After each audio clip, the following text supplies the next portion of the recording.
Hello everybody and welcome to Cabaret Secrets. My name's Gary Williams and today's guest has starred in Jailhouse Rock in London's West End and in Las Vegas.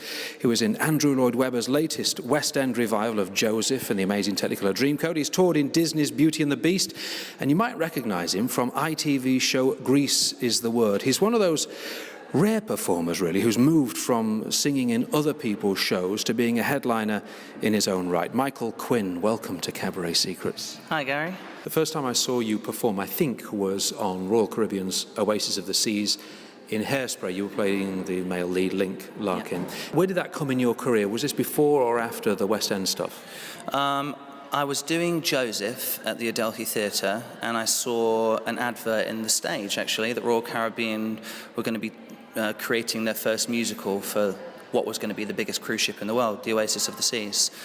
And I was just at a time in my life where I wanted to try something different. I'd been on a ship like 10 years before that, but this was the first time I thought, you know, I just want to get away and really try something new and different. And the idea of going on a cruise ship to do a musical was just really appealing to me. But did anybody say to you, it's probably not a good idea, not good for your career, or don't put it on your CV, or, you know, it's a bit naff, or did you get any kind of negative? What did your agent think? My agent at the time wasn't very happy about the whole idea of me going away to do a cruise ship, and I think there was a real stigmatism about people doing cruise ships at that time, and I think there still is a little bit of that going on in England, but my experience from doing it is that I would recommend it to anyone. It was an incredible experience. The show was just second to none. It was like doing a West End show at sea. It really was. Did your agent change their attitude after, you know, once you came back? Did your agent feel that it was, in fact, a good thing? Would your agent recommend it to clients now, do you think? Yeah, I think so. I'm represented by someone different now, but I know that the previous agent has got people working and doing stuff on cruise ships. What is it that they were worried about?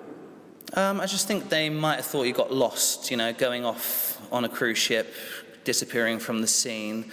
But in my opinion, you could go and do Starlight Express in Germany for a year, or you could go off on a tour and no one sees you for 9-10 months. So I don't see how it's any different, really. Is it something you put it on your CV, on your bio? Do you tell when you go to castings for West End stuff? Is it something you try and kind of keep quiet, bury it down there, or not? At first, I didn't really know what to do, but now I'm very proud of it, and it was a really great time in my career. I don't regret doing it, and I would do it tomorrow. I'd do it again, 100%. Was it, but having been used to working the highest level in the West End, going on a ship, did you find it a less professional environment? Was it comparable? Was it the same? I mean, I'm talking about the actual working environment, the production team you were working with, the sound, the lights, the people helping backstage, the quality of the stage, all the technical elements that you were working with. Were you thinking, no, it's okay, consider it's a ship, or was it on the same standards that you've been used to? Actually, do you know what? Because it was the first time they'd done it, it was an amazing experience. When we got to rehearsals, the creatives were amazing. They really stuck by the book. I'm sure there was a lot of people thinking, how are they going to do Hairspray at sea? But we actually did the Las Vegas production. It was 90 minutes. So it had no interval. But the creative people were incredible, and everyone at Royal Caribbean was really proud, and they really wanted to create something really good. Do you know what I mean? So my experience from everything from the costume to the set designs, there was nothing different to doing a setup in a West End show than what Royal Caribbean produced. It was so professional. And I loved every minute of it. It was great. A friend of mine says that the big difference between working on land and working on a ship is that there's no stage door. You know, you can't finish the show and put your beanie on and, go to the pub round the corner. That whenever you're in a passenger area, you're on show, and there are a lot of rules on ships. Oh, yeah. I feel like there is one big stage door because, when you walk out of the stage on tour or in the West End, you've got that 1 minute of speaking to someone and saying thank you so much or signing a program. But when you're on there, it's like never off, ever off, which is great. It's going to appeal to some people because they'll like the attention, but some people may not like that. It was really great. It was really nice. And the passengers, they love it. They love meeting the cast. And if you're one of those people that, I'm a real people person, I like to be around people. So if you're one of those people that enjoys, someone... Praise. Yeah, why not? We work hard up there, and I think us all performers, we like a bit of praise for what we do. But the nice thing is, you can shut yourself off. You can go and disappear into your cabin, and a ship like that, it's got 9,000 people on board. You can go and find an area to hide. What about the rules and regulations on a ship? I mean, there's maritime law. You've got, it's quite a disciplined environment, isn't it? I mean, aside from the shows. Yeah, it is. You've got to do boat drills. As a singer in their production shows, that's the only job you really have is doing the boat drills. Which is with the guests. Once they get on board, before the ship sails, you kind of help to round people up and check them off a list and make sure they're there. It's quite an easy thing, isn't it? Yeah, but at the same time, you're still responsible for a certain amount of people because, God forbid, anything did happen to one of the ships. You have to know all the rules and know all the safety drills, but that's... part and parcel of being on the cruise ship. And that was the only kind of extra duty, the non-performing duty you were expected to do as a singer, as a production singer? On that ship, I was in Hairspray. I was in another amazing show called Come Fly With Me. And the one other thing is they have like a parade. It's a DreamWorks parade, and you're part of that. But apart from that was it. So how much in a typical week would you have to work? Was it quite an easy gig?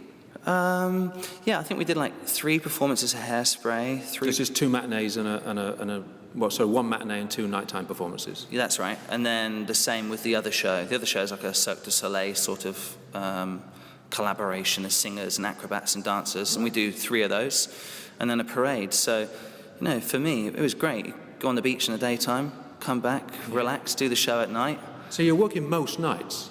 Most of the nights, yeah. Right, so it wasn't like a couple of days and then have a week, the 5 days off. It was actually, working most nights, but time off in the day to hang out in whatever port you were at. Yeah, rather than jumping on the train from Lewisham and sitting with everybody at rush hour, you go to the beach in St. Martin, have a nice lunch, come back and perform in the evening. It was Do amazing. people generally save up? I mean, is that a plus? Do people come back from a contract like that having saved up a bit of money? Or, do people kind of end up spending most of it just having too much fun?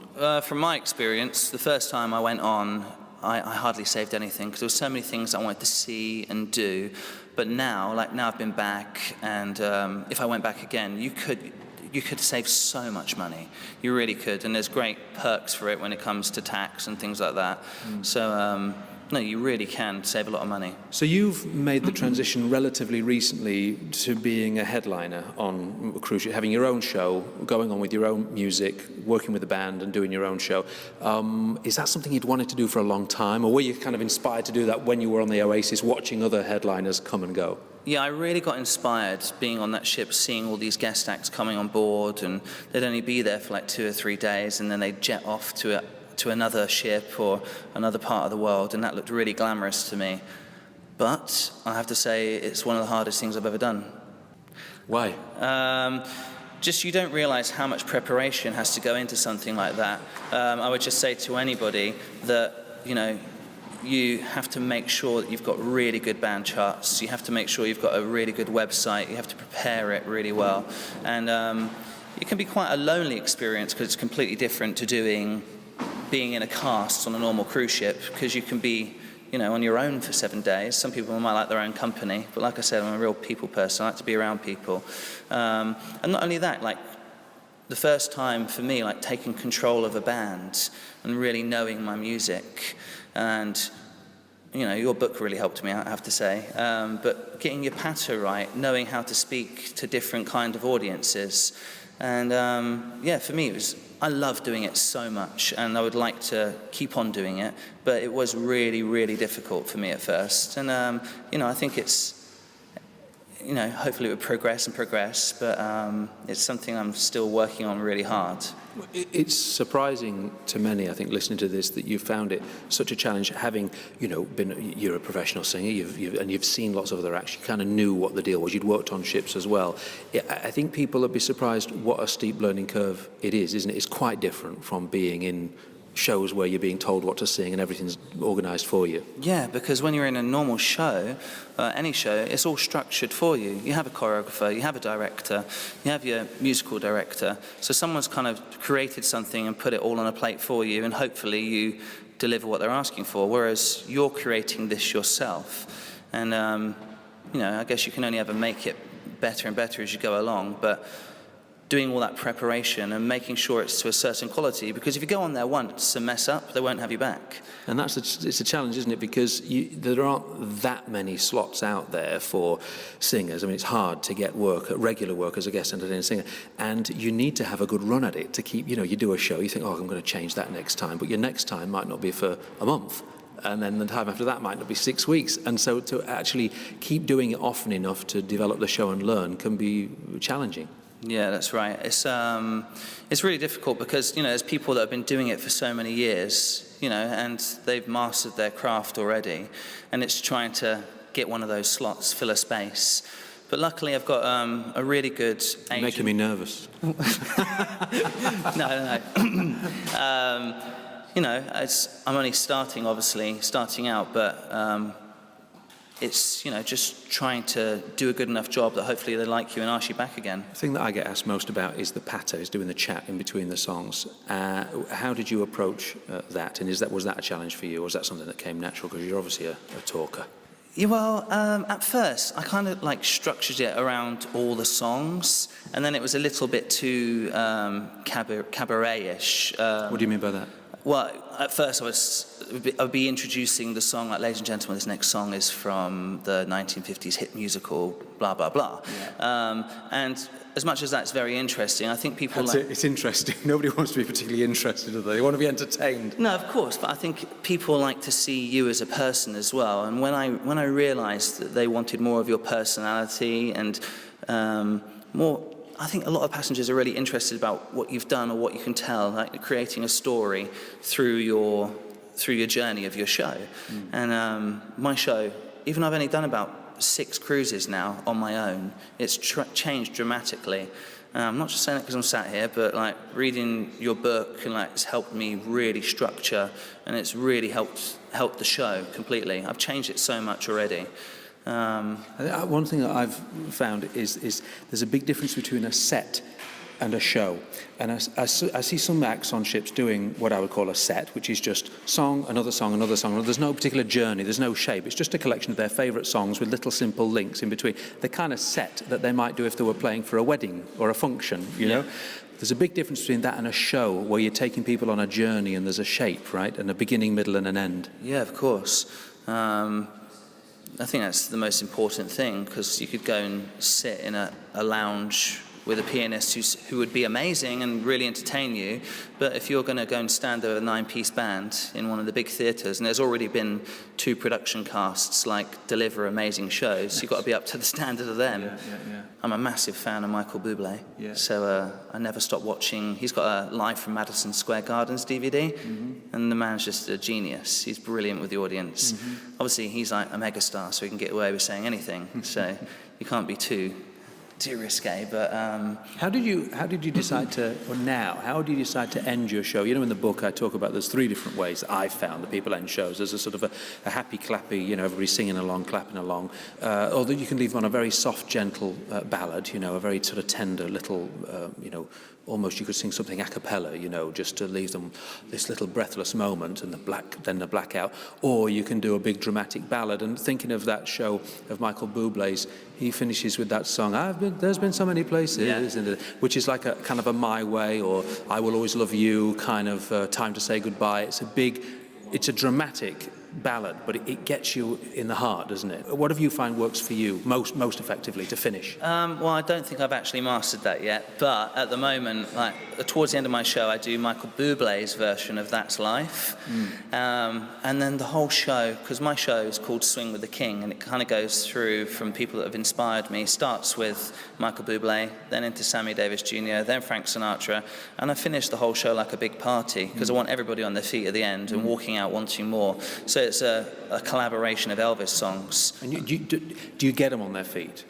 Yeah. I mean, does it always kind of work? You always get them on your feet, or on their feet, or is it, have you got little tricks that? Do you just tell them to get up? And because you've got to get them to a point in the show where they want to get up, right? You can't just tell them, all right, get up now and start having fun. I start with Blue Suede Shoes, and then go into Burning Love, and I'm in the front row dancing with people in Burning Love, and hopefully from the energy that I'm giving and not hitting too many people with my sweat, by the time I get to Suspicious Minds, they're they're up and dancing away. Yeah, it's great repertoire, isn't it? People want to get up, right? Particularly the profile of cruise ship audiences. Well, especially that kind of audience, like the English and American audiences seem to really love the Elvis, which is great, and that really works for me.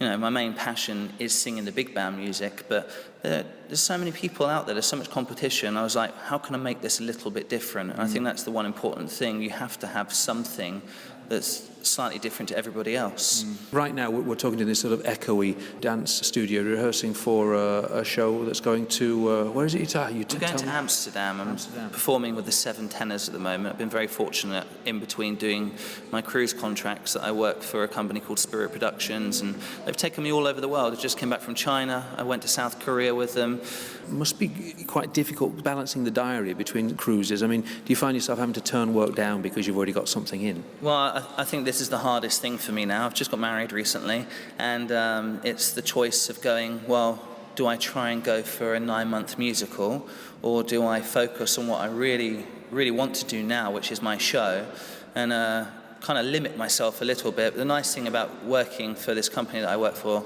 is that, you know, I can get little short gigs while I'm hopefully building up a diary to do my show. Because that is the huge challenge for musical theatre, for people from a musical theatre background. I mean, tell me if I'm wrong, but the perception is that you guys are, you know, you're auditioning for things, you'll get a show, you know, what you want to get is a 6-month or 9-month contract, say in the West End, or a major tour somewhere. But if you get that, and you've already got, let's say, 1 or 2 cruises in the next couple of months in the diary, you're going to obviously have to cancel the cruises because you're being offered, 9 months' worth of solid income. It's really hard to do because if you cancel the cruises, it's going to be harder to get them again. You can't just sort of pick up the cruises whenever it suits you, can you? It's kind of like a real kind of career move. It's like it's kind of one or the other. It must be really hard to balance the two. No, it is really hard, but I now feel like I'm hopefully making that break to the other side of doing my show. Good luck, and thanks for talking to us today. Thanks so much, guys. Great. Thank you for listening to this Cabaret Secrets podcast. If you've got any comments or questions, please visit cabaretsecrets.com, where you'll also find details of the Cabaret Secrets book, an indispensable guide on how to create your own show, travel the world, and get paid to do what you love.